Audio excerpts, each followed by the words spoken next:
കണ്ണൂർ കണ്ണവത്ത് വയലിൽ 5 വടിവാളുകൾ കണ്ടെത്തി. ചിറ്റാരിപ്പറമ്പ് മൊഡോളി പൂവത്തും കീഴിലാണ് സംഭവം.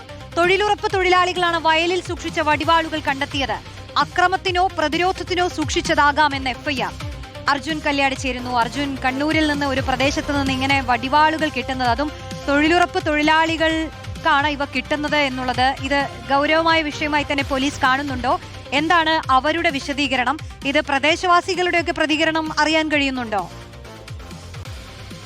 റോഷ്നി, കണ്ണൂരിൽ ഇത്തരം സംഭവങ്ങൾ ഉണ്ടാവുന്നത് നമ്മുടെ മുൻപും നമ്മുടെയൊക്കെ ശ്രദ്ധയിലുള്ളതാണ്. കാരണം പലപ്പോഴും ഈ തൊഴിലുറപ്പ് തൊഴിലാളികൾ ഒഴിഞ്ഞ പറമ്പിലൊക്കെ ജോലി ചെയ്യുന്നതിനിടയിൽ ബോംബുകളും ഇത്തരത്തിൽ വടിവാളുകളും ഒക്കെ കണ്ടെത്തുന്നത് കണ്ണൂരിൽ ഉണ്ടാവാറുള്ളതാണ്. എന്നാൽ ഇപ്പോൾ സംഭവിച്ചിരിക്കുന്നത് ചിറ്റാരിപ്പറമ്പ് കണ്ണവം മൊഡോളി എന്ന് പറയുന്ന സ്ഥലത്താണ്. അവിടെ ഈ തൊഴിലുറപ്പ് തൊഴിലാളികൾ ഒരു കൃഷിയിടത്തിൽ, അവിടെ തെങ്ങും കവുങ്ങും ഒക്കെ ഉള്ള ഒരു തോട്ടത്തിന് നടുവിൽ ഈ വെള്ളമൊക്കെ ഒഴുകുന്നതിന് വേണ്ടി ഒരു ചാൽ നിർമ്മിച്ചിട്ടുണ്ടായിരുന്നു.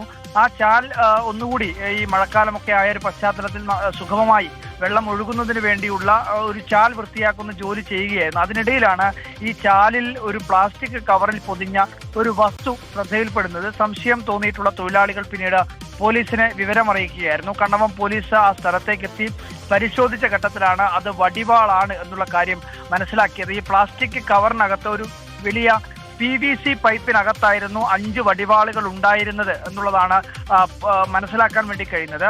പോലീസ് അതിനകത്ത് FIR രേഖപ്പെടുത്തിയിരിക്കുന്നതും വളരെ വിചിത്രമായ രീതിയിലാണ്. അതായത് അക്രമത്തിനോ പ്രതിരോധത്തിനോ വേണ്ടി സൂക്ഷിച്ചതാണ് എന്നാണ് FIRനകത്ത് പോലീസ് രേഖപ്പെടുത്തിയിരിക്കുന്നത്. അതായത് ഏതെങ്കിലും തരത്തിൽ ആക്രമിക്കാനോ അല്ലെങ്കിൽ ആക്രമിക്കുന്നവരെ പ്രതിരോധിക്കുന്നതിന് വേണ്ടി കരുതിയിട്ടുള്ളതാകാം എന്നുള്ളതാണ് പോലീസ് തന്നെ പറയുന്നത്. എന്തായാലും ആ നാട്ടിലെ ജനങ്ങൾ വലിയ രീതിയിൽ പരിഭ്രാന്തരാണ്. കാരണം ഇത്തരത്തിലുള്ള സംഭവങ്ങൾ അവിടെ അല്ലെങ്കിൽ കണ്ടെത്തി എന്നുള്ളത് തന്നെ വലിയ രീതിയിൽ ആളുകളെ ഭീതിപ്പെടുത്തിയിട്ടുണ്ട്. പോലീസ് എന്തായാലും ഇതിനെ ഗൗരവത്തെ തന്നെയാണ് കാണുന്നത്. കാരണം അക്രമമൊക്കെ നടക്കുന്ന ഒരു മേഖല കൂടിയാണ്. നേരത്തെയും ഈ ചിറ്റാരിപ്പറമ്പ്, പാനൂർ തുടങ്ങിയിട്ടുള്ള മേഖലകളിലെല്ലാം, കൂത്തുപറമ്പ് തുടങ്ങിയിട്ടുള്ള മേഖലകളിലെല്ലാം തന്നെ ഇത്തരത്തിൽ ബോംബുകളും വടിവാളുകളും ചില അക്രമ സംഭവങ്ങളും ഒക്കെ നേരത്തെയും ഉണ്ടായിരുന്ന ഒരു പ്രദേശമാണ്. അതുകൊണ്ട് തന്നെ ആ അർത്ഥത്തിൽ വളരെ ഗൗരവത്തിൽ തന്നെയുള്ള അന്വേഷണവും ആ അർത്ഥത്തിൽ തന്നെയുള്ള പരിശോധനയും ഒക്കെ അവിടെ നടക്കും എന്നുള്ള കാര്യം കൂടി കണ്ണവം പോലീസ് വ്യക്തമാക്കുന്നുണ്ട്. റോഷ്നി. ശരി, അർജുൻ കല്യാടാണ് വിവരങ്ങൾ നൽകി.